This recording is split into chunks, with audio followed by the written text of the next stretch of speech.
Hey everybody, welcome back to Whiteboard Finance. My name is Marco and I'm here to help you master your money and build your wealth.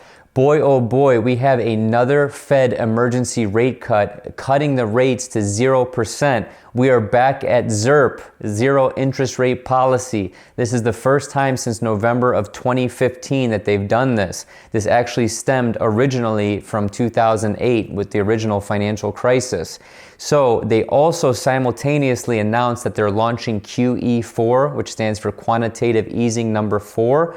They've done 3 up until this point to get us out of the financial crisis. This is number 4, really number 5. And if you know what I'm talking about, you know what I'm talking about. I've been reporting on this since September with Repo Madness.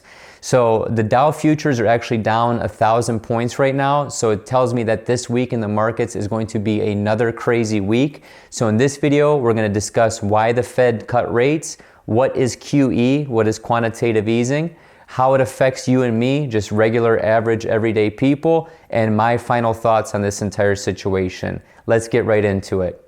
Okay, so if you remember my video from a couple weeks ago, the Federal Reserve already had an emergency rate cut, so why are they doing it again?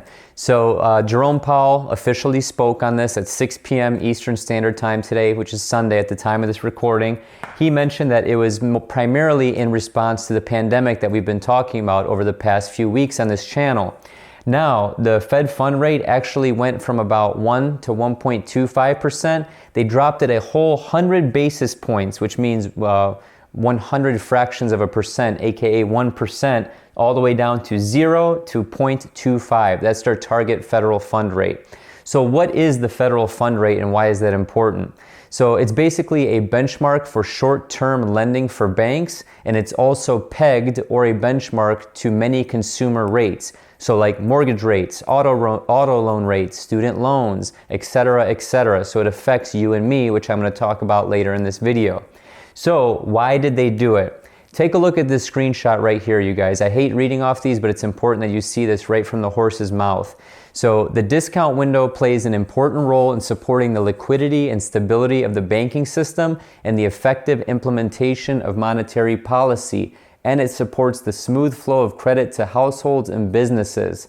The discount window is part of the Fed's function as the lender of last resort to the banking industry. Institutions can use the window for liquidity needs, though some are reluctant to do so as it can indicate that they are experiencing financial issues and thus sends a bad message.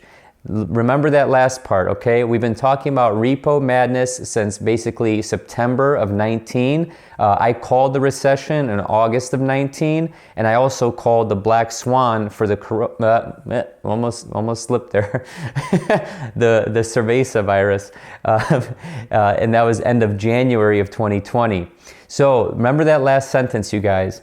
Now, the next important part of this article is that they lifted all the reserve requirements for all the banks. So the cash minimums that banks normally have to have based on the Fed's own ratio to be able to get money lent to them from the central bank, they waived that completely. So banks don't need minimum reserves anymore. So this is typically money that's kept on hand to meet central bank requirements, and they aren't allowed to lend without having this money in their vaults, quote unquote. They just lifted all that based on this announcement today. Remember that. That's going to be huge. That's going to deal with bank solvency and liquidity coming into the next few years. Okay, so you may be asking yourself, what is QE? What is quantitative easing? I've never heard of this term before. What does that even mean? So if you're a little bit older, you may remember Q1, Q2, Q3 that happened all throughout the financial crisis starting in 2008. Well, quantitative easing is basically, well, take a look at this screenshot and pause the screen if you need to read the whole thing. I'm just going to read a small excerpt of this. So quantitative easing increases the money supply in a zero interest rate environment by purchasing assets with newly created bank reserves in order to provide banks with more liquidity.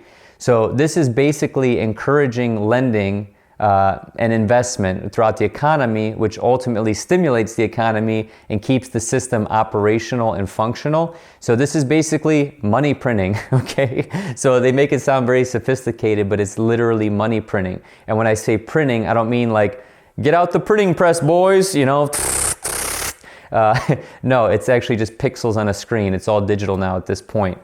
So what this does is it increases the money supply as mentioned, Quantitative easing 4, which has officially been announced, which is what I'm making this video about, is $700 billion. They're buying $500 billion of treasuries and $200 billion of agency-backed mortgage securities for a total of $700 billion. And what this does is it increases the Fed's balance sheet. I've been talking about this since September, you guys, with repo madness. Take a look at this screenshot of the Fed's balance sheet. So you can see the Fed's balance sheet showing us how much they have in assets that they hold via dollars that they've printed, pretty much, for lack of a better term.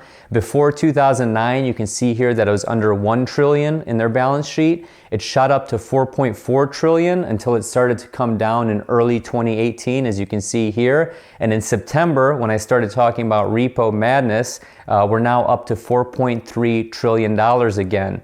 So you need to follow the Fed's balance sheet and see how much they're actually keeping on their books. And this is a combination of gold, repurchase agreements, treasuries, bonds, things like this. It's important to study that if you want to actually know what time it is, so to speak, in the economy. So let's talk about how this affects us as everyday people and as consumers. Okay, so how does this rate cut affect you and I just as regular people, everyday Joes, middle class, living our normal life? Well, it's going to lead to lower mortgage rates. I get this question all the time on Instagram, and I can't possibly answer all of them because I get literally hundreds a day. I try and do my best, but I can't. I'm sorry.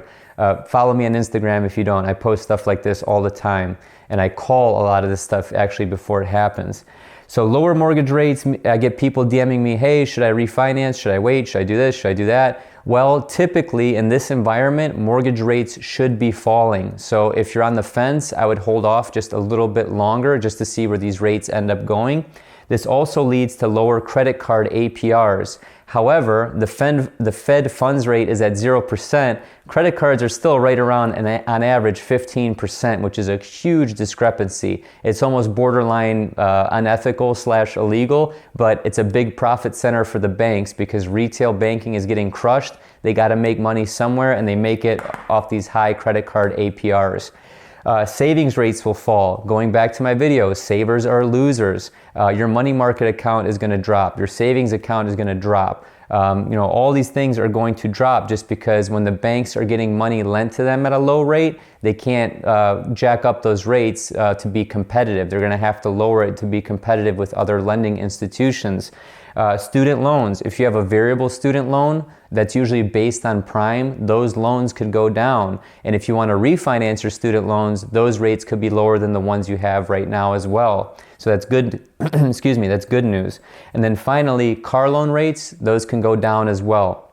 So let's get to my ultimate thoughts on all this. And I have a lot to say on this, but I'm going to try and condense it in just a minute or two. Let's move on. So to wrap the video up, these are my thoughts on this zero interest rate policy, potentially going into a NIRP, a negative interest rate policy, with potentially these two things that kind of concern me. So when you have someone that's just printing money, printing, that usually leads to a state of hyperinflation where the dollars are literally not even worth what they are as paper. Okay, so people used to take wheelbarrows full of money to the store because their paper money was worth nothing. It was $1 bajillion to buy a loaf of bread, for example. So how come we're not experiencing crazy inflation or potentially even stagflation where the economy is like Japan, where it just stays flat for literally 30 years? Well, I think that, some people are not going to want to hear this, but there's a few things. The United States dollar is the world's reserve currency. This means that a lot of people bank on our money to be solid or the foundation behind all the transactions that go on in the world. So I'm not going to go into much depth here. I could turn this into a whole documentary if I wanted to, but I'm not going to. And then also the second part is the petrodollar. All oil is traded in United States dollars. And if those two things go away, we might see inflation at some point. You just can't get away with printing more and more dollars. Okay, it's not sustainable. We currently sit at $23.4 trillion in debt. That's what this country owes. And I just don't know if there's ever a way that they're going to be able to repay that. So those are just my personal thoughts. If you disagree, comment down below. Then also, increased asset prices. So if you've been following this channel for any extended period of time, you know that my wife and I are in the market to buy a home. Home prices right now are insane. That's because of low interest rates. So again, you've heard me say this before, interest rates are just a lever. When you have low interest rates, asset prices and stocks and houses and things like that are high. When you have high interest rates, those things typically tend to be priced lower. So those are the two things that I have, my thoughts are on this. You can disagree with me, you can agree with me, but at the end of the day, please share the video with one friend. These videos take me a lot of time and effort to make, and share the video on social media to get the word out. As always, everybody, I hope this video helped. I hope you got value from it, and have a prosperous day.